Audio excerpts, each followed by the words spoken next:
Some days you just want something simple, warm, cozy, and made from the heart. This is my rustic sauté, the recipe that happened when I got tired of plain old hash browns and tried something different. And it turned into a hit. For this one, you'll need a mix of potatoes. I like red and gold, plus onions, grated fresh ginger, black pepper, and a touch of cinnamon. Start by heating a little oil in your skillet, just enough to coat the bottom. Add your onions first and let them sizzle until they start to soften and turn golden. Then toss in the potatoes and give them a good stir. Let them brown a little before seasoning. That's how you get that perfect rustic texture. Now for the twist. Add the ginger, black pepper, and just a hint of cinnamon. I know what you're thinking. Cinnamon and potatoes? Trust me, it works.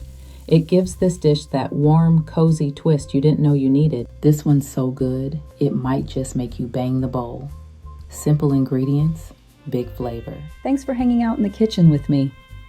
If you try this rustic sauté, tag me. I'd love to see your version. Full recipe is in the pinned comment. Until next time, eat well and stay cozy. See you next time.